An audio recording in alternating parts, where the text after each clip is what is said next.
يا أيها الذين آمنوا أطيعوا الله وأطيعوا الرسول وأولي الأمر منكم. Assalamualaikum warahmatullahi wabarakatuh. Innal hamdalillahi nahmaduhu wa nasta'inuhu wa nastaghfiruh wa na'udzu billahi ta'ala min shururi anfusina wa min sayyiati a'malina. Man yahdihillahu fala mudilla lahu wa man yudlil fala hadiya lahu. Wa asyhadu an la ilaha illallah wahdahu la syarika lah. Wa asyhadu anna Muhammadan abduhu wa rasuluh. Ya ayyuhalladzina amanu taqullaha haqqa tuqatih wa la tamutunna illa wa antum muslimun. Ya ayyuhan nasu taqu rabbakumul ladzi khalaqakum min nafsin wahidah wa khalaqa minha zawjaha wa batha minhuma rijalan katsiran wa nisaa'a wattaqullaha alladzi tasaaluna bihi wal arham innallaha kana 'alaikum raqiba. Ya ayyuhalladzina amanu taqullaha wa qulu qawlan sadida yuslih lakum a'malakum wa yaghfir lakum dhunubakum wa man yuti'illaha wa rasulahu faqad faza fawzan 'azima. Amma ba'd. Fa inna asdaqal hadithi kitabullah wa khairal hadi hadi Muhammadin sallallahu alaihi wasallam wa syarral umuri muhdatsatuha wa kullu muhdatsatin bid'ah wa kullu bid'atin dhalalah wa kullu dhalalatin finnar. Ma'asyiral ikhwah rahimani wa rahimakumullah. Alhamdulillah, al-yawma altaqikum fi ta'liqin ala kitab al-ajwibatil mufidah an as'ilatil manahijil jadidah lil 'allamah Shalih ibn Fauzan al-Fauzan hafizahullahu ta'ala. Fi ay soal? At-tasi' asyar. Penanya berkata, intasyarul yaum bainas syabab. Di antara para pemuda-pemuda itu sekarang sedang viral istilahnya, ya, sedang menyebar di tengah para pemuda-pemuda. Ini tulisan sudah lama, 20 tahun lebih, tapi sangat cocok sekali dengan fenomena yang ada sekarang, di mana permasalahan-permasalahan agama itu di antara para pemuda-pemuda itu lebih cepat viralnya, lebih cepat menyebarnya. Ya, dari media-media sosial yang ada sekarang, dan yang berbicara kebanyakan adalah para pemuda-pemuda, para syabab. Bukan para ulama yang berbicara, tapi yang menyebar di tengah-tengah mereka adalah kebanyakan ucapan para pemuda-pemuda. Jadi ustadz dadakan di Facebook, jadi ustadz dadakan di Instagram, ya, sehingga mengeluarkan statement-statement yang ngawur. Nah, ini alhamdulillah penanya ini termasuk orang yang kritis. Ketika ada statement-statement, pernyataan-pernyataan yang muncul di tengah para pemuda-pemuda ini yang ngawur, yang dikiranya ini berbau penyimpangan, maka langsung ditanyakan kepada para ulama. Ditanyakan kepada para ulama. Apa yang tersebar di tengah-tengah para pemuda ini? Yaitu annahu yalzamul muwazana fin naqdi. Bahwasanya wajib bagi kita untuk berlaku muwazanah dalam mengkritik atau membantah seseorang. Sudah pernah ya tentang muwazanah ini di pertanyaan keberapa? Soal yang keberapa? Sudah pernah insyaallah. Makanya di sini dijawab oleh beliau, taqaddam al-jawabu anha. Siapa yang bisa menyebutkan apa yang dimaksud dengan muwazanah? Mal muradu bil muwazanah fin naqdi. Jelaskan dengan bahasa antum.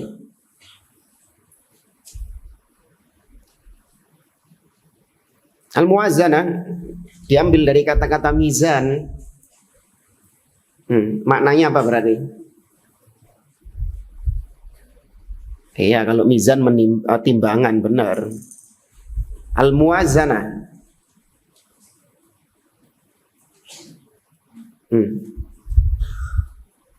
Mustahil. Satu saja, masa nggak ada yang jawab? Apa yang dimaksud dengan istilah muwazanah? Satu saja, perwakilan sudahlah.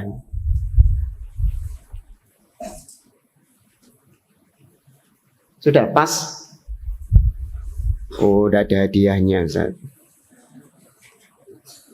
Iya, ada. Naam, fadhal.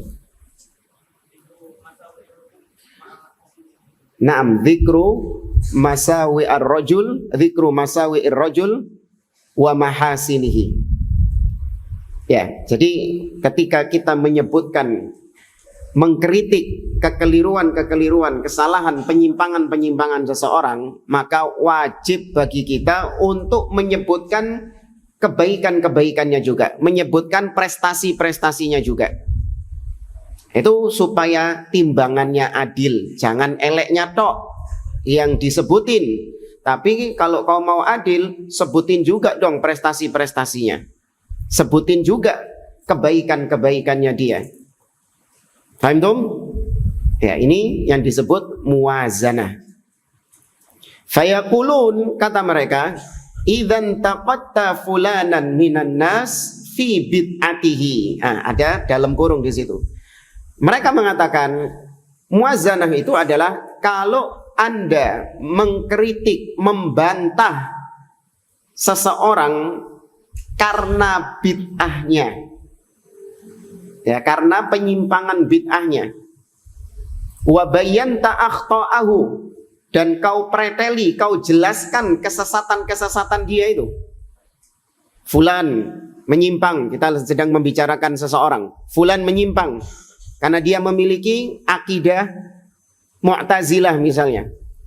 Dia punya dia punya pemikiran Khawarij dalam ceramah-ceramahnya. Ya, kita sebutkan kesalahan-kesalahan bid'ahnya itu. Maka yalzamuka an tadhkura mahasinahu. Jangan cuma nyebutin kesalahannya, tapi sebutin juga kebaikan-kebaikan dia. Ini ada orang Khawarij, punya pemikiran Khawarij, kita bantah dia. Ya, kita sebutkan penyimpangan-penyimpangannya. Dia mengkritik pemimpin di depan umum, dia mengkafirkan penguasa, mengajak kaum muslimin untuk memberontak kepada pemimpin. Dan kita bantah syubhat-syubhatnya dia. Nah, kata orang-orang yang bermanhaj muwazanah ini, kata mereka, jangan cuma nyebutin kesalahannya saja, sebutin juga dong kebaikannya. Kan dia ini hafal Quran, dia hafal kutubus sittah, ya, dia nggak pernah kelewatan sholat malam, dia rajin puasa Senin Kemis, apalagi murah senyum, apalagi sebutin juga kebaikannya, jangan cuma nyebutin bid'ah-bid'ahnya saja. Itu kata dia, kata orang-orang muwazanah ini wajib seperti itu. Wa hadza min babil insafi wal muwazanah. Ini semua dilakukan, kata mereka, dalam rangka objektivitas. Ya, supaya adil. Kita menyebutkan keburukannya, tapi kita tidak melupakan kebaikan-kebaikannya, jasa-jasanya. Ya. Maka ditanyakan, fahal hadzal manhaj fin naqdi sahihun? Apakah metode mengkritik seperti ini benar? Jadi kalau kita menyebutkan mengkritik seseorang yang menyimpang, ahlil bid'ah, apakah memang benar kita juga wajib menyebutkan kebaikannya juga? Wa hal yalzamuni dzikrul mahasini fi halatin naqdi? Dan apakah memang harus aku menyebutkan kebaikan-kebaikannya ketika mengkritiknya? Kata beliau, hadhil mas'alatu taqaddamal jawabu anha. Ini seperti yang sudah kita sampaikan tadi. Masalah ini itu sebenarnya sudah pernah dijawab di beberapa soal sebelumnya. Tapi ada yang berbeda dari jawaban beliau di soal nomor 19 ini. Kata beliau, lakin idza kana al-muntaqadu min ahli sunnati wal jamaah. Kalau yang kita kritik ini adalah seseorang yang kita kenal di atas akidah ahli sunnah wal jamaah. Makanya orang harus tahu dulu bagaimana akidah ahli sunnah wal jamaah. Karena kalau yang dikritik ini, dia kan ahlu sunnah. Tahu dari mana kalau dia ahlu sunnah? Itu jenggotnya panjang itu. Itu celananya cingkrang itu. Apakah itu ciri mutlak ahlu sunnah? Tidak. Ya, orang-orang Khawarij, jenggotnya panjang-panjang. Usama bin Laden gimana jenggotnya? Nah, luar biasa. Tapi pemikirannya Khawarij. Maka kita harus tahu dulu bagaimana karakteristik ahlu sunnah.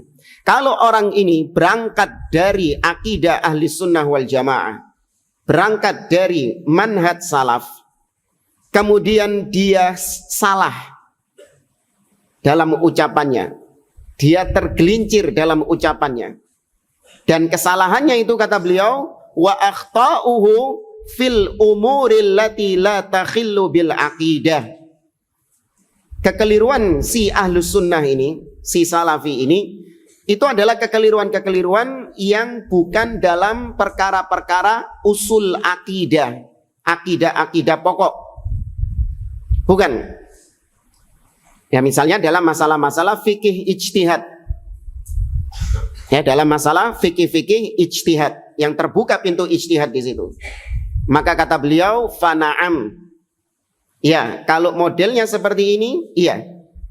Hadza tuzkar mizatuhu wa hasanatuhu.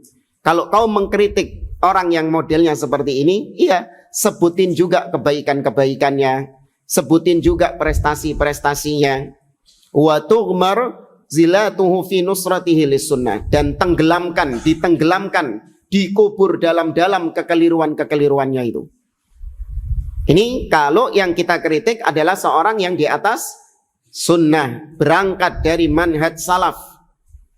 Ya, namanya manusia, sesalafi apapun dia, tetap dia manusia biasa. Kullu bani Adam khata'. Setiap manusia pasti ada kesalahan, pasti ada kekeliruan. Tapi kalau dia berangkat dari manhaj salaf, kemudian dia tergelincir, dan ketergelincirannya itu bukan dalam perkara-perkara usul, perkara-perkara pokok-pokok agama, maka iya, kita sebutkan kebaikan-kebaikannya juga, supaya manusia tetap mencintainya, supaya manusia tetap mengambil ilmu darinya. Dan kekeliruan-kekeliruannya itu kita benamkan, kita tenggelamkan, supaya tidak diingat sama manusia. Ya, ini sekali lagi apabila yang kita kritik adalah seorang sunni salafi.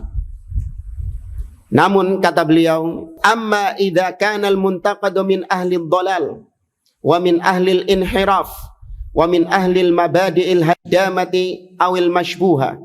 Namun kalau yang dikritik termasuk orang-orang yang menyimpang, yang sesat, orang-orang yang punya dasar pemikiran yang rusak. Jadi landasan pemikirannya dia itu memang sejak awal berangkat dari akidah yang rusak. Kalau yang pertama tadi berangkat dari manhaj salaf, tapi ini sejak awal dia sudah melandasi agamanya, melandasi pemikirannya dengan manhaj-manhaj yang ngawur dan rusak. Nah, orang-orang seperti ini, kata beliau, fahadza la yajuzu lana an nadhkura hasanatihi. Kalau kita mengkritik orang-orang seperti ini, kita tidak boleh menyebutkan prestasi-prestasinya. Tidak boleh menyebutkan kebaikan-kebaikannya. In kana lahu hasanat. Kalau memang benar itu kebaikan. Ini kalimat luar biasa dari beliau. Kalau memang itu kebaikan. Terkadang yang kita anggap sebagai kebaikan, ternyata justru itu bukan kebaikan. Kita pernah mengkritik seorang tokoh di negeri ini yang luar biasa penyimpangan-penyimpangannya. Ketika kita bantah pemikirannya, ketika kita kritik pemikirannya, ternyata ada orang-orang yang justru balik mengkritik kita. Dia mengatakan, bukankah fulan ini banyak kebaikan-kebaikannya? Bukankah fulan ini luar biasa prestasi-prestasinya?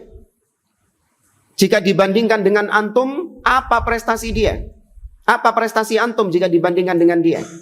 Maka saya tanya, apa prestasinya emang? Iya, dialah yang menggerakkan umat ini untuk melakukan demo besar-besaran kepada pemimpin. Itu dianggap sebagai sebuah apa? Sebuah prestasi yang luar biasa. Sebuah kebaikan yang luar biasa. Padahal kalau ditimbang dengan timbangan yang syar'i, itu kebaikan atau keburukan? Justru itu keburukan. Tapi sama kebanyakan orang itu dianggap sebagai sebuah kebaikan. Ya. Taruhlah memang dia punya kebaikan. Ya tadi kebaikannya, dia rajin sedekah, dia murah senyum, tidak pernah melewatkan qiyamul lail misalnya. Ya jujur kalau berucap. Ya, dan seterusnya kalau memang itu kebaikan, tetap ketika kita mengkritiknya, gak boleh kita sebutkan kebaikan-kebaikan tersebut. Kenapa? Kata beliau, li annana idza dzakarnaha fa inna hadza yugharriru binnas. Karena kalau kita menyebutkan kebaikan-kebaikannya, itu akan menipu manusia. Orang-orang akan tertipu, terlena dengan kebaikan-kebaikannya itu.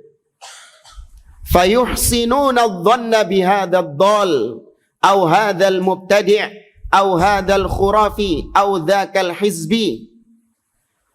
Kalau kita nyebutin kebaikan-kebaikan ahli bid'ah ini, maka kaum muslimin akan berbaik sangka kepadanya. Akan berbaik sangka kepada orang yang menyimpang ini, kepada ahli bid'ah ini, tukang khurafat ini, hizbi yang satu ini. Kalau orang-orang sudah berbaik sangka kepadanya, apa dampaknya? Fayaqbaluna afkara hadzal dhal aw hadzal mubtadi' aw dzakal mutahazzib. Maka pemikiran-pemikiran orang tersebut akan diterima oleh kaum muslimin. Ya, contoh, saya mengkritik fulan karena punya penyimpangan-penyimpangan. Ya, dia mengatakan Al-Quran makhluk. Ya, dia dalam masalah takdir lebih condong kepada pemikiran Qadariyah misalnya. Dalam masalah menyikapi pemimpin, dia punya pemikiran Khawarij. Dalam masalah iman, dia punya pemikiran Murji'ah. Saya sebutkan penyimpangan-penyimpangannya. Kemudian saya katakan kepada antum, tapi bagaimanapun juga dia itu hafal Al-Quran. Ya, sejak kecil dia hafal Al-Quran. Tapi bagaimanapun juga dia itu gelarnya doktor. Tapi bagaimanapun juga dia hafal kutubus sittah. Ya, beserta nomor-nomornya, beserta letak-letaknya juga misalnya. Kanan kiri atas, ya, riwayat Imam Bukhari nomor sekian ribu, pojok kiri atas. Ya, dia tidak pernah luput dia tidak pernah luput melaksanakan qiyamul lail. Kalau Senin Kamis saya lihat pasti dia berpuasa misalnya. Dia sering mengumrohkan orang, sering menghajikan orang dengan biayanya sendiri. Dia bangun masjid-masjid dengan biayanya sendiri. Dia bangun pondok-pondok pesantren digratiskan sama dia. Banyak tak sebutin. Lupa nggak kesesatannya tadi apa yang saya sebutin? Hah? Apa tadi kesesatan yang saya sebutin? Kali sudah tenggelam. Sudah tenggelam dengan kebaikan-kebaikan yang saya sebut. Sehingga apa dampaknya? Orang-orang akan melirik kepada kebaikannya dan melupakan apanya? Melupakan penyimpangan-penyimpangannya. Padahal tujuan tahdzir, tujuan membantah adalah untuk supaya kaum muslimin menjauh darinya. Supaya kaum muslimin tidak lagi mengambil ilmu darinya. Tapi kalau ternyata disebutkan kebaikan-kebaikannya, itu akan menyebabkan kaum muslimin masih tetap mengambil pemikiran-pemikiran darinya. Saya tahu jamaah? Ya. Baik, itu kalau yang kita bantah adalah ahli bid'ah. Kalau yang ahli sunnah sudah tadi, yaitu kita menyebutkan kebaikan-kebaikannya. Baik, ahli bid'ah dan ahli sunnah bedanya kalau tergelincir. Kenapa yang satu kok kita sikapi dengan kita sebutkan kebaikannya, yang satu kok nggak kita sebutkan kebaikannya? Karena ahlu sunnah ketika dia tergelincir, ketergelincirannya itu berangkat dari cara yang benar, berangkat dari metode yang benar, namun dia keliru, terpeleset. Sifatnya itu keliru, tergelincir, kepleset. Beda dengan ahlul bidah. Ahlul bidah berangkatnya sudah dari cara yang salah. Berangkat dari metode yang salah, melandasi agama dengan landasan yang salah. Maka apapun yang dihasilkan pasti salah juga. Kalau mau saya kasih analogi, permisalan, seperti Anda ketika lagi ujian matematika. Ya, Anda kalau lagi ujian matematika. Biasanya kalau ujian matematika itu jawabnya itu apa langsung hasilnya? Harus dengan apa? Harus dengan cara menghitungnya bagaimana? Benar enggak? Zaman dulu diketahui, ditanyakan, jawab. Sampai sekarang kayak gitu enggak? Hah? Masih kayak gitu. Masih ya. Harus caranya kan? Soalnya enggak jamaah. Apa langsung jawabannya gitu? Sama caranya juga kan? Baik. Nah, ini pernah kejadian juga, kita alami dulu. Ada kawan kita itu, dia menjawab soal matematika dengan caranya, dengan cara menghitungnya lengkap. Dan ada kawan kita yang satu, dia menjawab soal itu nggak pakai caranya, langsung pakai kalkulator. Ya, jadi ini jawabnya ini kali ini akar ini persegi sampai berapa? Langsung dijawab dengan kalkulator, jawabannya langsung. Tapi yang pakai caranya tadi itu salah jawaban akhirnya dia itu. Endingnya, jawaban terakhirnya itu hasilnya totalnya salah. Sedangkan yang pakai kalkulator benar jawabannya. Tapi ternyata sama gurunya yang pakai kalkulator tetap disalahkan, sedangkan yang tadi nggak pakai kalkulator meskipun jawabannya salah masih tetap dihargai setengah. Nilainya masih tetap dikasih nilai setengah. Salah, karena apa? Karena dia kalau nggak salah itu kata teman saya melihat angka 1 seperti angka 7. Ya. Saya ngelihat angka 1 seperti angka 7. Sehingga hasilnya ke bawah salah semua enggak? Salah semua. Tapi cara metode yang digunakan benar. Ketika gurunya melihat itu benar cara ngitungnya dia. Cuman matanya keliru ketika ngelihat 1 menjadi 7. Dihargai sama gurunya. Tapi tetap dikasih coret merah. Salah jawabanmu ini. Ya, keliru, tergelincir kau ini. Dihargai sama gurunya. Tapi yang pakai kalkulator, ya kan, meskipun jawabannya benar, tetap dikasih 0 sama gurunya. Tetap dikasih 0. Kenapa kok dikasih 0? Karena sejak awal berangkat dari cara yang apa? Berangkat dari cara yang salah. Nah, ini analogi saja. Itulah bedanya ahlus sunnah dengan ahlul bid'ah. Ahlul bid'ah meskipun benar, tetap gak kita anggap. Paham jemaah? Ahlul bid'ah meskipun benar ucapannya, tetap gak kita anggap. Kenapa? Karena berangkat dari cara yang salah. Sedangkan ahlus sunnah ketika salah tetap kita salahkan. Ya, namun dia tetap kita hormati sosoknya, tetap kita ambil ilmu yang lain darinya. Kesalahannya tidak kita ikuti. Kata beliau, wallahu jalla wa ala radda 'alal kafara wal mujrimina wal munafiqin wa lam yadhkur syai'an min hasanatihim. Kalau kita lihat di dalam ayat-ayat Al-Qur'an, Allah Subhanahu wa taala banyak membantah orang-orang kafir, pelaku-pelaku dosa, orang-orang munafik dan yang lainnya. Namun Allah tidak menyebutkan kebaikan-kebaikan mereka sama sekali. Allah turunkan surat Al-Lahab, tabbat yada abi lahabi wa tab. Satu surat khusus berkaitan dengan paman Nabi SAW, Abu Lahab. Menegaskan tentang penyimpangan dan keburukan-keburukan Abu Lahab. Di dalam surat Al-Lahab Allah habisi Abu Lahab. Ya, habis Abu Lahab dalam surat Al-Lahab itu. Apakah Allah menyebutkan kebaikannya Abu Lahab? Abu Lahab punya kebaikan enggak? Apa sebutin kebaikannya Abu Lahab? Nah, Abu Lahab sebagaimana keumuman orang-orang musyrikin Quraisy mengimani rububiyah. Wala in sa'altahum man khalaqahum la yaqulunallah. Apabila kau bertanya kepada mereka tentang siapa yang menciptakan mereka, mereka akan mengatakan Allah. Itu hak.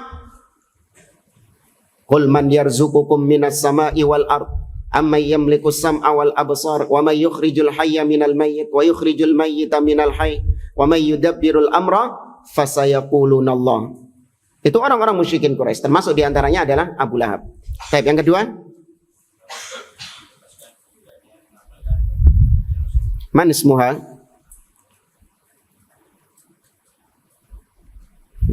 Baik, labas. Insyaallah ba'da al-muhadarah. Abu Lahab ketika lahirnya Rasulullah SAW, Abu Lahab memerintahkan budaknya untuk menyusui Nabi SAW ketika kecil. Jadi sebelum disusui sama Halimah, Halimah dari Bani Sa'ad, sebelum disusui sama Halimah, Nabi itu disusui oleh budaknya, mantan budaknya Abu Lahab ini, yaitu Thuwaibah. Ya, Thuwaibah. Disusui. Dan dimerdekakan Thuwaibah ini. Karena gembiranya Abu Lahab ya dengan lahirnya Nabi SAW. Ya, cuman nanti jangan diseret-seret, Abu Lahab dibebaskan dari siksa neraka setiap hari Senin. Karena ya, gembira dengan hari lahirnya Nabi. Abu Lahab merayakan maulid Nabi. Ya. Enggak. Abu Lahab punya kebaikan-kebaikan. Tapi ketika Allah menyebutkan Abu Lahab dalam tabbat yada abi lahabi wa tab, Allah tidak menyebutkan kebaikannya itu sama sekali. Nah, di sini ada footnote. Ini panjang footnote-nya dan bagus-bagus semuanya. Pertanyaan nomor 19 ini panjang footnote-nya kalau kita lihat. Wallahu a'lam, ini cukup satu edisi apa enggak ini? Ajib-ajib ini footnote-nya ini, Masya Allah. Kita kembali lagi ke ini footnote nomor 49. Kata beliau, la yakhlu ahadun minal hasanat hatta al-yahud wan nasara indahum hasanat. Kata beliau, tidak ada seorang pun yang kosong dari kebaikan.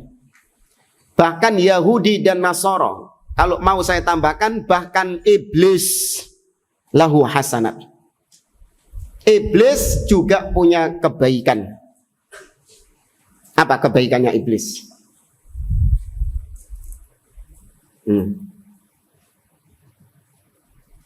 Apa kebaikannya iblis? Ada yang kenal iblis? Nah, saudara.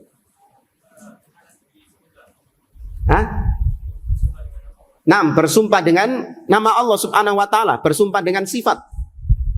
Fa bi'izzatika la ughwiyannahum ajma'in. Ya Allah, sungguh dengan keagunganmu aku akan menyesatkan mereka semuanya. Itu kebaikan enggak? Baik, iblis bersumpah dengan nama Allah, tidak bersumpah dengan makhluk. Iblis memanggil Allah dengan kalimat Rabbi.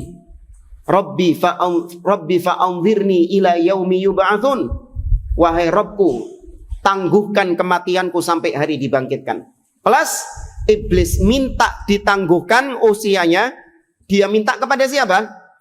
Kepada Allah Subhanahu wa taala. Enggak minta ke kuburan-kuburan keramat. Nggak minta kepada jin-jin, enggak. Iblis mintanya kepada siapa? Allah Subhanahu wa taala. Iblis mengakui sifat Allah.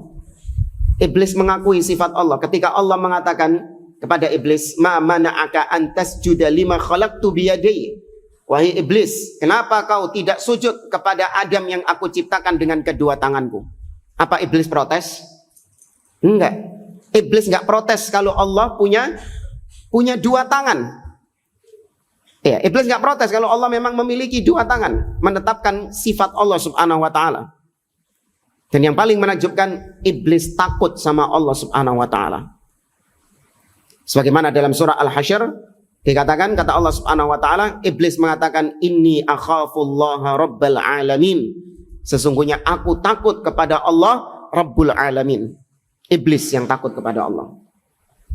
Tapi ini semuanya adalah kebaikan-kebaikan iblis. Maka tidak ada satupun makhluk yang kosong dari kebaikan. Yahudi, Nasara, Fir'aun. Fir'aun lebih parah daripada iblis. Apa kebaikannya Fir'aun?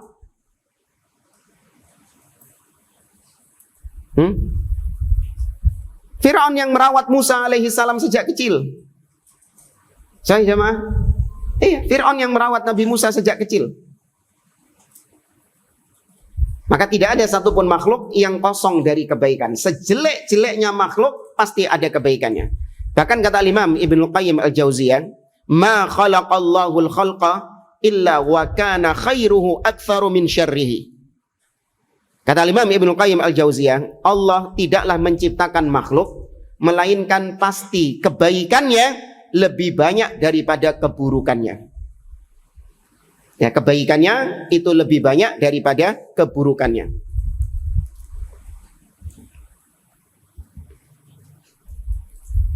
Kembali ke sini kata beliau, fa'ala qa'idati ahlil muwazanah yalzamu dzikru hasanatil kufar idza dzakarnahum wa hadza la yaqulu bihi aqilun fadlan an talibul ilmi fata'ammal waffaqahullahu al-jami'. Kata beliau, maka berdasarkan kaidah orang-orang yang muwazanah tadi, yaitu harus menyebutkan kebaikan orang yang kita kritik, maka berarti kalau kita sedang membantah orang-orang kafir, kita wajib menyebutkan kebaikan orang-orang kafir juga. Ya, kita juga wajib menyebutkan kebaikannya orang-orang kafir itu. Ketika misalnya orang-orang Yahudi di Palestina, ya, mereka membunuh kaum muslimin, membantai kaum muslimin yang ada di Palestina. Ya, maka ketika kita membantah mereka, ketika kita melawan mereka, maka kita juga wajib apa? Memuji-muji mereka juga. Ya kan? Kita lihat orang-orang Harokah, ketika mereka nggak terima dengan Yahudi yang menindas Palestina, mereka melakukan aksi demo. Kita mengutuk keras, kita mengecam aksi Yahudi atas pembantaian ini di jalur Gaza ini. Mana kok isinya kecaman, isinya cuman kutukan, laknat. Mana kok nggak dipuji Yahudinya? Kan mereka ini punya manhaj apa tadi? Muwazanah. Harusnya puji juga Yahudinya. Ya, tapi bagaimanapun juga Yahudi adalah orang-orang yang beriman kepada Taurat. Ya kan? Yahudi juga mengimani adanya hari akhir. Ya, Yahudi juga begini-begini. Sebutin kebaikannya juga. Ya, kenapa kalau Ahlus Sunnah membantah Ahlul Bidah, membantah kalian mewajibkan kita menyebutkan kebaikannya. Tapi kalau kalian yang melakukan, kalian tidak perlu menyebutkan kebaikan. Dan memang faktanya demikian jamaah. Kalau ulama-ulama salafiyin, mereka membantah tokoh-tokoh ahlul bidah, fans-fansnya ini mengucapkan kalimat ini, harus muwazanah. Ya, nggak boleh ini, harusnya disebutin juga kebaikan-kebaikannya. Tapi kalau tokoh mereka membantah ulama ahlus sunnah, habis, nggak ada kebaikan yang disebut sama sekali. Ya, halal buat mereka, haram buat kita. Itu kebiasaan ahli bid'ah kayak gitu. Punya standar ganda. Buat mereka boleh, tapi buat kita nggak boleh. Kemudian kata beliau, famanhajus salaf fin naqdi adamu dzikril hasanat. Maka manhaj salaf dalam membantah, dalam mengkritik itu tidak perlu menyebutkan kebaikan-kebaikan. Wa in dzakarul hasanat famin babi adamil ightirari biha wa laysa min babi qaulil qail yanbaghi alla nansa juhudahu wa a'malahu. Kalaupun disebutkan kebaikannya, ya, ini secara asal Ahlus Sunnah kalau membantah, menyebutkan penyimpangan-penyimpangan ahlul bid'ah, secara asal disebutin nggak kebaikannya? Nggak disebutin kebaikannya. Tapi terkadang perlu disebutkan kebaikannya. Tapi hanya dalam rangka supaya manusia tidak tertipu dengan satu kebaikannya itu. Terkadang perlu disebutkan kebaikannya supaya tidak tertipu dengan kebaikannya. Karena kebaikannya ini sudah tersebar. Contoh, ada ahli bidah, dia punya gelar yang mentereng. Prof, DR, terus macam-macam sampai panjang namanya itu. Punya gelar yang mentereng. Tapi itu prestasi dia. Ketika kita membantah, kita sebutkan dengan gelar-gelarnya itu. Bukan dalam rangka memuji-mujinya, bukan. Cuman dalam rangka supaya kaum muslimin tidak tertipu dengan gelar-gelar akademis itu tadi. Kita membantah ahli bid'ah. Ahli bid'ah ini terkenal dia itu punya hafalan Al-Quran, punya hafalan hadis yang kuat, yang banyak. Ya, kalau sudah membacakan hadis, bukan cuman matan hadisnya, sak rawi-rawinya disebutkan semua sama dia lengkap. Luar biasa ini. Ketika kita membantah, kita sebutkan prestasinya supaya supaya kaum muslimin tidak tertipu dengan prestasinya itu. Ya. Itu kalau disebutkan kebaikannya hanya sebatas itu saja. Yaitu kebaikan yang memang sudah tersebar. Kebaikannya ahli bid'ah yang memang sudah banyak diketahui oleh kaum muslimin. Nah, itu nggak apa-apa kita sebutkan supaya tidak tertipu dengannya. Bukan dalam rangka ucapan seseorang yang mengatakan kita ini jangan sekali-kali melupakan kebaikan orang lain. Nah, itu ada istilah kayak gitu. Nggak di Arab, nggak di sini juga ada istilah seperti itu. Kita ini jangan mudah-mudah melupakan jasa orang lain, kebaikan-kebaikan orang lain sama kita. Jangan sekali-kali kita lupakan. Enggak, kita enggak melupakannya kok.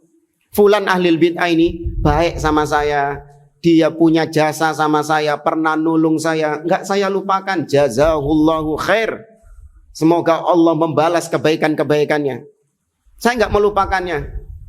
Ya, kalau malam, kalau lagi doa, saya doakan dia semoga Allah membalas kebaikannya. Tapi kalau dalam rangka membantah, ya dalam rangka membantah pemikirannya, saya nggak perlu menyebutkan kebaikannya itu. Maksudnya jemaah, bedakan antara dua hal ini. Urusan kebaikannya dia sama kita, tetap kita berterima kasih, tetap kita ucapkan jazakallah khair, kau sudah baik sama saya. Tapi kalau dalam rangka memberikan nasihat kepada umat, nggak boleh kita sebutin kebaikannya. Bisa dibedakan nggak dua hal ini? Ya. Wa hadza mithalun min aqwal amthilati wa fihi al-huda wan nur liman tadabbarahu. Nah, ini ada contoh yang dibawakan oleh beliau. Nabi menyebutkan kebaikan ahli bid'ah dalam rangka supaya kaum muslimin tidak tertipu dengan kebaikannya itu. Siapa ahli bid'ah yang dimaksud di sini? Al-Khawarij. Ini Al-Khawarij itu satu-satunya ahli bid'ah, kelompok ahli bid'ah yang namanya disebut langsung, mereknya disebut langsung oleh Nabi SAW, cuman Khawarij. Yaitu dalam sabdanya, Al-Khawarij kilabu ahlin nar. Khawarij adalah anjing-anjingnya neraka. Kelompok ahli bid'ah yang lain namanya tidak disebut oleh Nabi SAW. Mau dia Jahmiyah, Mu'tazilah, yang Qadariyah, Murji'ah, tidak disebutkan. Hanya saja ada hadis yang sering dinisbatkan kepada Nabi SAW. Al-Qadariyatu majusu hadhil ummah. Kelompok Qadariyah adalah majusinya umat ini. Ini kalau disandarkan kepada Nabi SAW maka nggak sahih.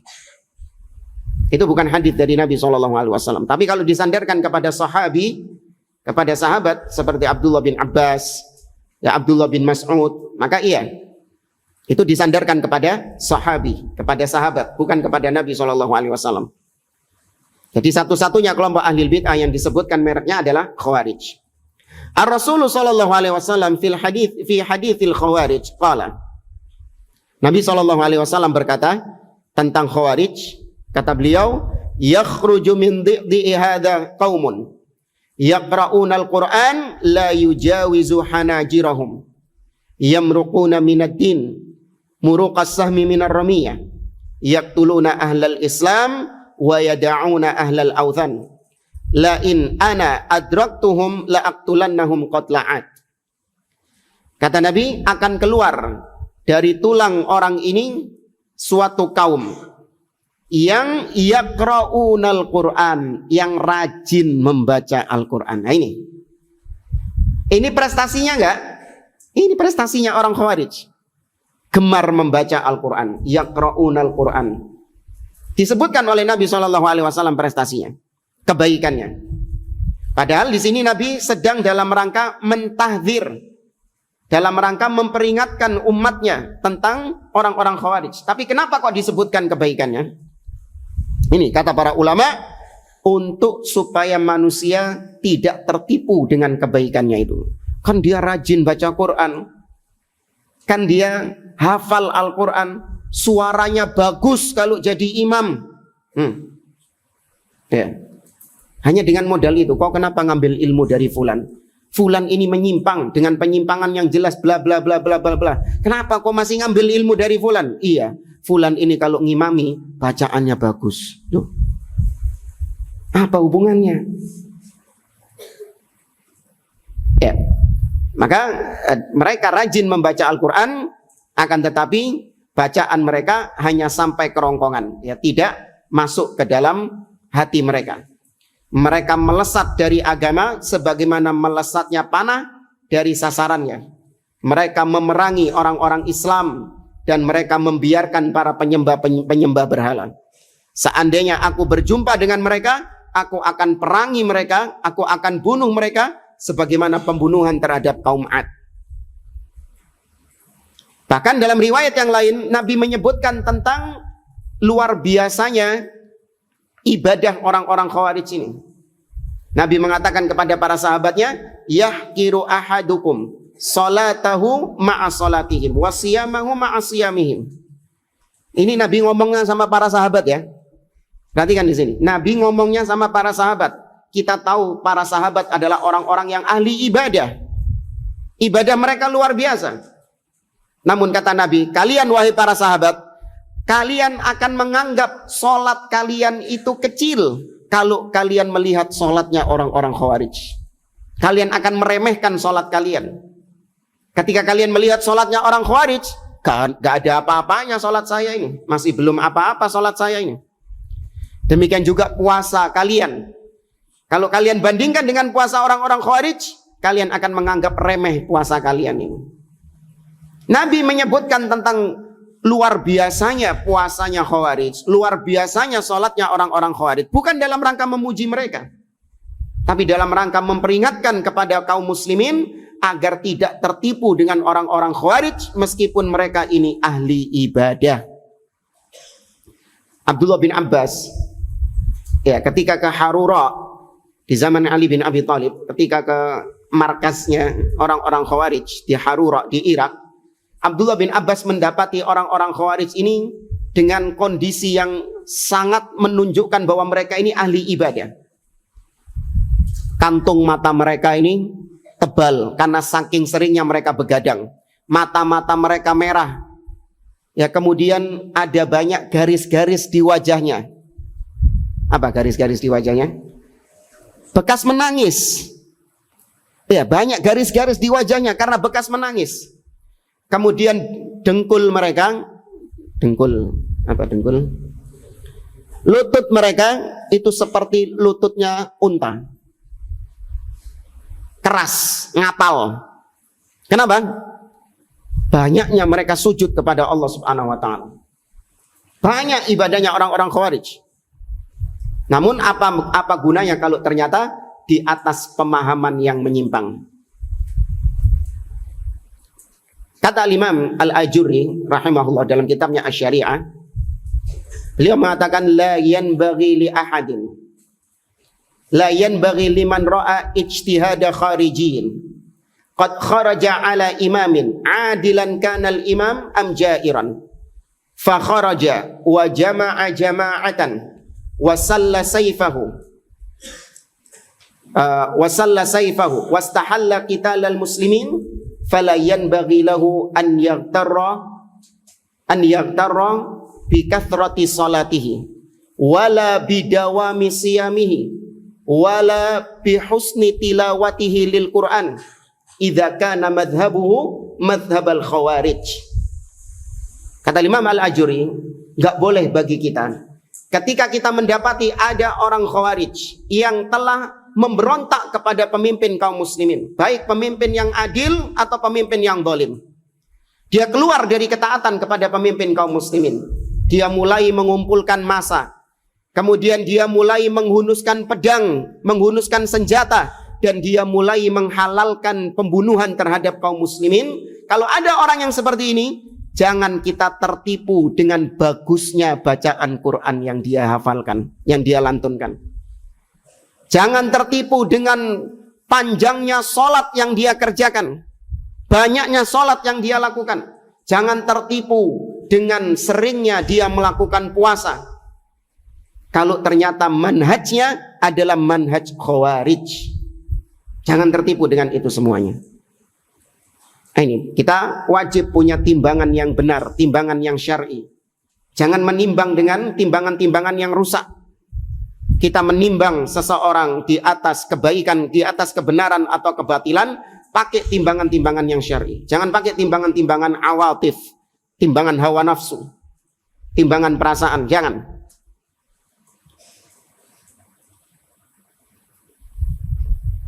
Kemudian kata beliau, aqulu, maka aku katakan, wallahi,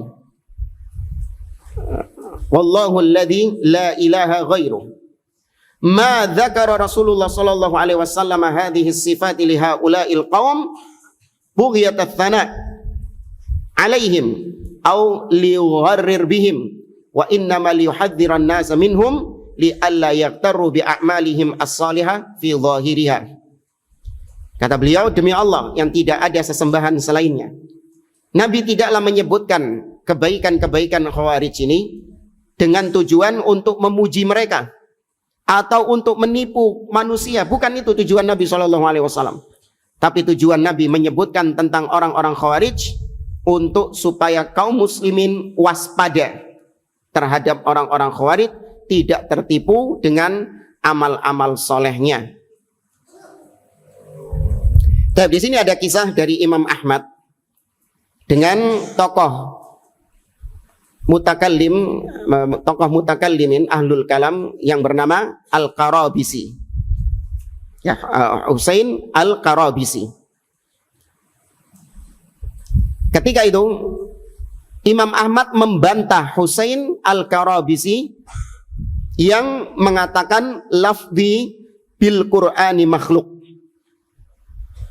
Itu kebiasaan ahli bid'ah, kalau dibantah dia akan ngeles ke ucapan lain seakan-akan ucapan yang pertama itu tidak ada salahnya. Jadi ceritanya dulu orang-orang Jahmiyah, mereka mengatakan Al-Qur'an makhluk. Ya kan? Mereka mengatakan Al-Qur'an itu makhluk. Maka dibantah oleh ulama Ahlus Sunnah, di antaranya Imam Ahmad. Ketika mereka sudah bangkrut hujjah, mereka mengkamuflase ucapan Al-Quran makhluk menjadi lafzi bil Qur'ani makhluk, bacaan Qur'anku yang makhluk. Ini kamuflase, bacaan Qur'anku makhluk. Benar nggak ucapan ini jamaah? Kalau benar kenapa? Kalau nggak benar kenapa?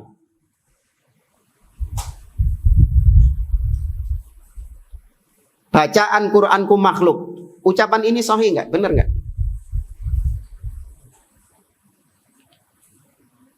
Hah? Benar. Benarnya kenapa?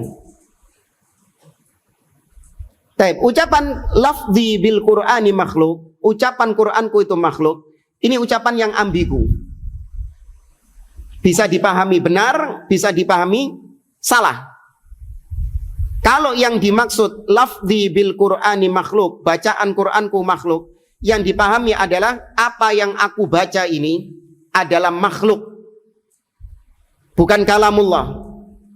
Maka berarti ini salah atau benar? Salah. Karena yang dibaca adalah Al-Quran. Dan Al-Quran kalamullah, bukan makhluk. Tapi kalau yang dimaksud bacaan Qur'anku makhluk adalah suaranya qari, sautul qari, suaranya yang melantunkan Al-Quran itu. Suaranya dia, terus nada tingginya, nada rendahnya, serak-seraknya dia ketika membaca Al-Quran. Itu apa? Kalamullah atau makhluk? Itu makhluk. Ya, maka ucapan ini multi tafsir. Dibantah sama Imam Ahmad. Man qala lafzi bil Qur'ani makhluk fahuwa jahmi. Wa man qala ghairu dzalik fahuwa mubtadi'. Kata Imam Ahmad, barang siapa yang mengatakan bacaan Qur'anku makhluk, maka dia Jahmiyah. Tapi barang siapa yang mengatakan selain itu, bacaan Qur'anku bukan makhluk, maka dia ahlil bid'ah. Dua-duanya disalahkan sama Imam Ahmad. Kenapa kok disalahkan sama Imam Ahmad? Imam Ahmad ingin menutup pintu-pintu syubhat. Tegaskan akidah ahli sunnah, jangan pakai kalimat-kalimat yang ambigu. Tegaskan akidah ahli sunnah, Al-Quran kalamullah wa laysa bimakhluk. Al-Quran itu kalamullah dan bukan makhluk. Tegaskan. Ya. Maka ini sukanya ahli bid'ah pakai kalimat-kalimat yang ambigu gitu. Allah itu tidak berjisim. Ya, Allah tidak berjisim. Tidak berjasmani. Ini ambigu. Bisa dipahami benar, bisa dipahami salah. Tanyakan kepada dia, apa yang kau maksud Allah tidak berjisim, Allah tidak berjasmani itu? Maka kalau dia menjawab iya, Allah itu tidak berjasmani sebagaimana jasmaninya makhluk. Benar nggak ucapan ini? Iya, laisa kamitslihi syai'. Tapi kalau yang dimaksud Allah tidak berjisim, artinya Allah tidak punya tangan, Allah tidak punya wajah, Allah tidak punya kedua mata. Benar nggak? Oh benar. Saya apa enggak jawab? Salah, keliru. Allah punya kedua tangan, Allah punya wajah, Allah punya mata, dan lain sebagainya. Yaitu kebiasaan ahli bid'ah. Baik. Nah, salah satunya adalah Husain Al-Karabisi. Imam Ahmad membantah Husain Al-Karabisi sebagaimana diriwayatkan oleh putra beliau yaitu Abdullah bin Imam Ahmad dalam kitabnya As-Sunnah. Sami'tu abi yaqul, kata Abdullah anaknya Imam Ahmad, aku pernah mendengar ayahku berkata, man qala lafzi bil Qur'ani makhluk, hadza kalamun radi. Wa huwa kalamul Jahmiyah. Barang siapa yang mengatakan bacaan Qur'anku makhluk, maka itu adalah ucapan yang jelek, ucapan yang buruk, dan termasuk ucapannya orang-orang Jahmiyah.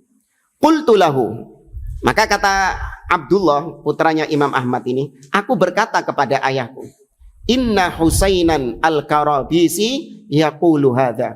Wahai ayahku, yang ngomong kayak gitu itu adalah Husain Al-Karabisi, tokohnya Jahmiyah di zaman tersebut. Dia yang mengatakan bacaan Qur'anku makhluk. Maka bagaimana Imam Ahmad meresponnya? Imam Ahmad mengatakan, kadzibahatakahullahul khabith. Sungguh telah berdusta orang itu. Dan semoga Allah menyingkap kedok-kedoknya, membongkar aibnya. Apa al-khabith?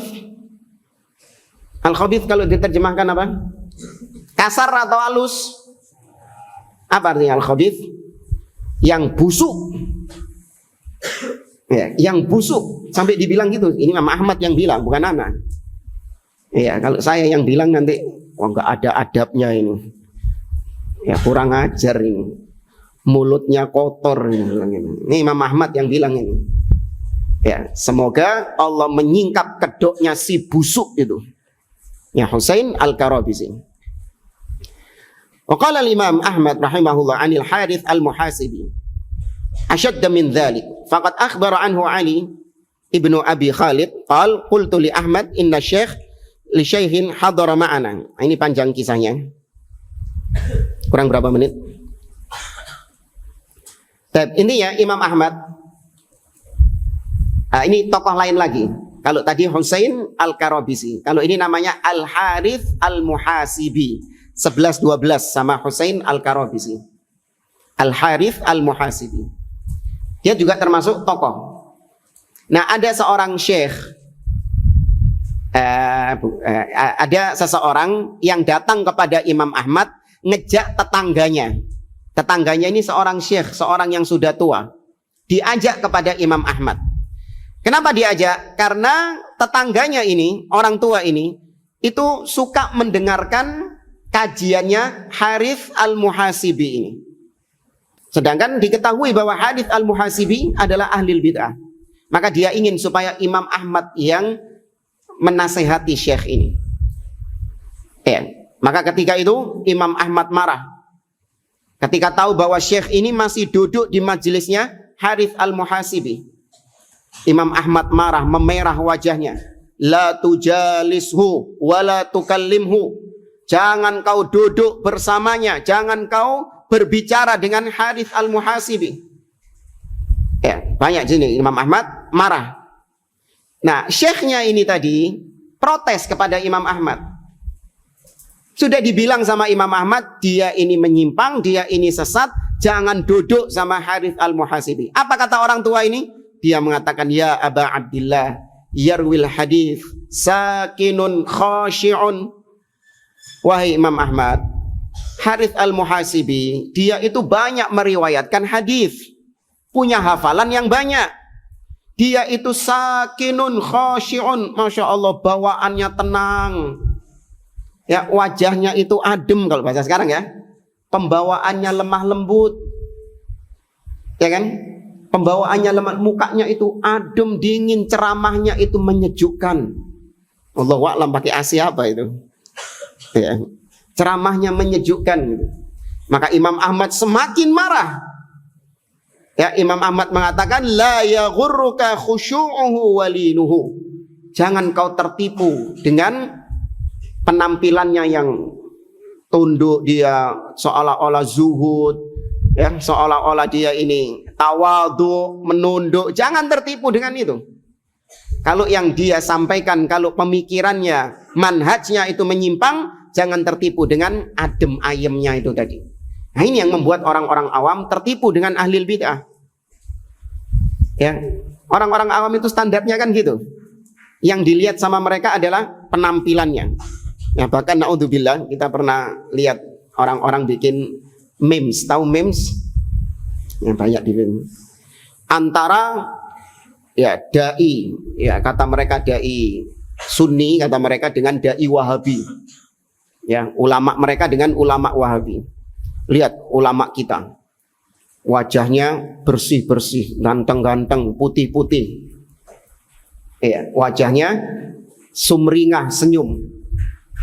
Beda sama ya ulama-ulamanya Wahabi, diambil foto-fotonya ya ustadz-ustadz atau syekh-syekh yang lagi mendelik-mendelik ini.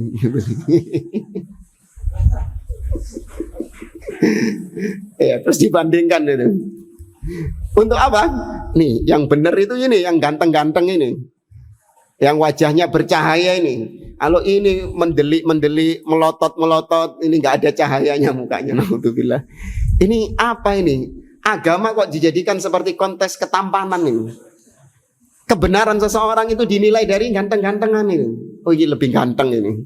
Berarti dia di atas kebenaran. Dari mana standar seperti itu? Sampai orang awam itu menjadikan hal itu untuk standar mereka. Saking gilanya sudah ini. Ya, standar kebenaran dilihat dari apa ya? Dari ketampanannya itu. Rusak timbangannya orang-orang awam itu. Ya, maka harus memiliki timbangan yang syar'i. Nah, kemudian kata penulis di sini, Syekh Jamal Al-Harithi, qultu. Maka setelah dihabisi ini, Imam Ahmad menghabisi Harith Al-Muhasibi, fa ainal insaf al-maz'um minal Imam Ahmad rahimahullah. Mana itu? Imam Ahmad kok enggak pakai muwazanah ketika menghabisi Husain Al-Karabisi, Al-Harith Al-Muhasibi? Mana Imam Ahmad kok enggak menyebutkan kebaikan-kebaikannya?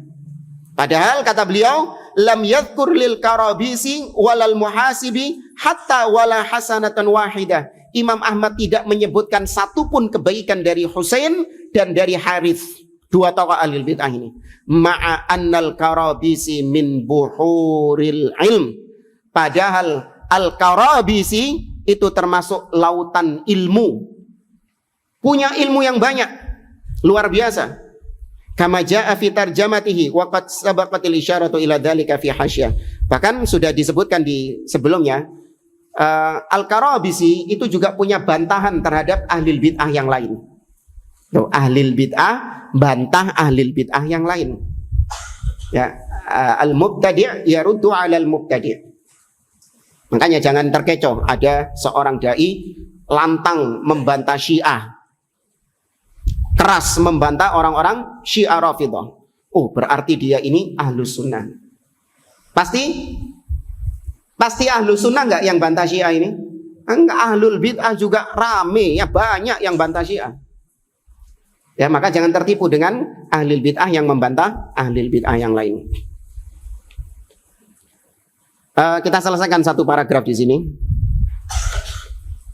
Nah, atau ini masih di footnote yang lanjutannya tadi. Ini menarik kata beliau, rahimallahul Imam Ahmad. Lau kana fi zamanina hadza lama salima wala rumiya bitasyaddud wal umalah wal almina wa ghairi dzalik min al alfadhi allati yutliquha al hizbiyun lima a'yadhum al hujaj. Kata beliau, semoga Allah merahmati Imam Ahmad. Seandainya Imam Ahmad hidup di zaman kita sekarang, maka Imam Ahmad tidak selamat dari cacian-cacian orang-orang yang ada. Imam Ahmad pasti akan dijuluki tasyaddud, keras. Ya, Imam Ahmad pasti akan dijuluki sebagai orang-orang yang keras, tidak menghargai orang lain, atau bahkan dianggap sebagai antek-antek ini dan itu, sebagaimana tuduhan mereka kepada Syekh Al-Albani, kepada para masyayikh-masyayikh, dianggap antek-antek Zionis, dianggap ini dan ini, pemecah belah umat dan yang lainnya. Keras kepada sesama muslim, tapi lembek kepada orang-orang kafir. Ya, Imam Ahmad seandainya hidup di zaman kita sekarang, beliau akan dituduh dengan tuduhan-tuduhan demikian.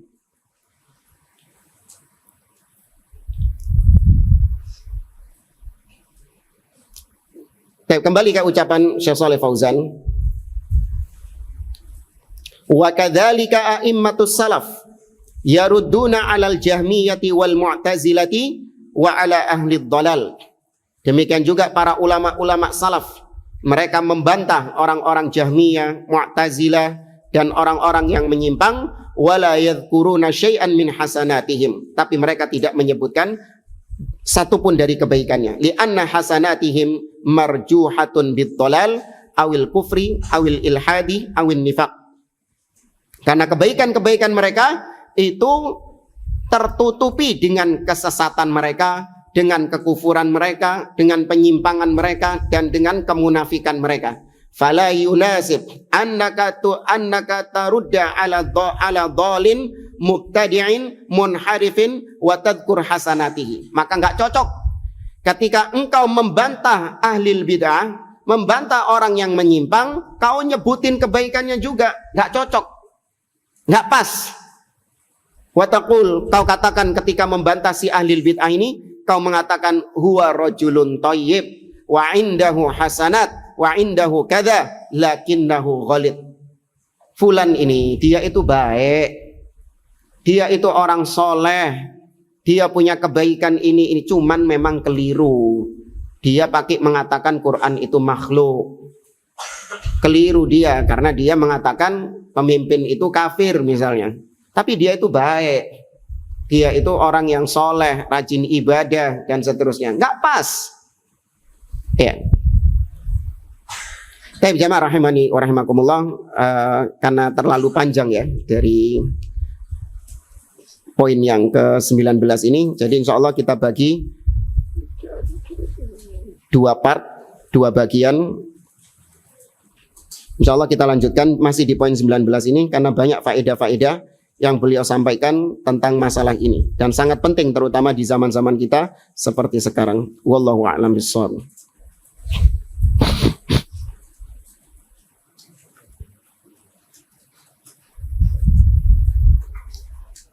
Assalamualaikum Ustaz. Jika orang tua ana menyuruh ana untuk bertemu mantan ustadz saya yang sering berbuat bid'ah dan syirik dan sering menyeru murid-muridnya untuk melakukan seperti itu, apakah boleh ana mentaatinya? Ya kalau cuman bertemu saja, bukan mendengarkan ocehannya, bukan mendengarkan kajiannya, ya cuman ketemu saja, salam, assalamualaikum, waalaikumsalam, nggak masalah. Tapi kalau orang tua Anda nyuruh bertemu dalam artian duduk di pengajiannya, ya kemudian minta nasihat dari ustadz tersebut yang Anda ketahui dia ini di atas kebid'ahan, maka nggak boleh ditaati. Ya perintah orang tua apabila memerintahkan kepada sesuatu yang mungkar tidak boleh ditaati. Tapi kalau cuma sekedar bertemu saja, mengucapkan salam atau menyapa, ya tanpa duduk di majelisnya, ya nggak ada masalah. Wallahu a'lam.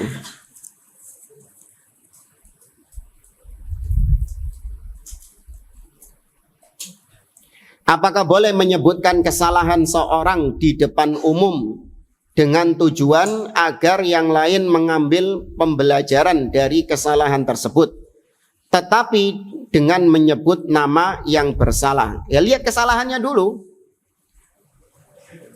Iya, kalau kesalahannya itu adalah fima bainahu wa bainallah, kesalahan antara dia dengan Allah Subhanahu wa taala, maka nggak boleh ditampakkan di depan umum.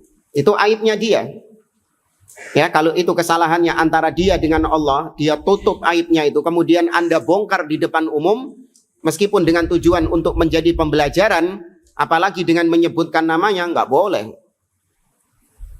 Tapi kalau kesalahannya itu adalah kesalahan yang sifatnya dia menyebarkan kesalahan tersebut, dia menyampaikan akidah yang menyimpang, kekeliruan-kekeliruan di dalam agama, maka iya, ya membantahnya, meluruskannya juga di depan umum. Ya, meluruskannya juga di depan umum. Wallahu a'lam. Kaidahnya kata para ulama, al-munkar idza kana alaniyah la budda an yunkara alaniyah. Kemungkaran kalau itu terang-terangan ditampakkan oleh pelakunya, maka membantahnya, meluruskannya, mengingkarinya juga harus terang-terangan juga. Bagaimana cara agar dapat menikmati ketika membaca Al-Quran dan ketika sholat? Pahami maknanya jemaah. Kalau antum belajar bahasa Arab, antum paham makna yang terkandung di dalam Al-Quran, itu membantu antum untuk khusyuk di dalam sholat. Ketika antum paham apa yang antum baca, atau antum paham apa yang dibaca sama imam, sholat berasa nyaman sekali, khusyuk sekali. Nah, yang jadi masalah kenapa orang-orang itu kok nggak betah melaksanakan sholat lama-lama? Karena nggak paham dengan apa yang dibaca. Saya jemaah, karena nggak paham dengan apa yang dibaca. Maka antum pahami, antum belajar bahasa Arab, dengan itu antum bisa memahami Al-Quran, itu akan membantu antum untuk bisa khusyuk menikmati setiap lantunan ayat Al-Quran yang antum baca ketika sholat. Ya, wallahu a'lam. Cukup? Cukup ya? Tapi jamaah, saya kira ini yang bisa kita sampaikan. Nanti ditandain ya. Itu berarti footnote 50 ya. Yang belum itu. Enggak bawa pulpen. Wes gampang wes.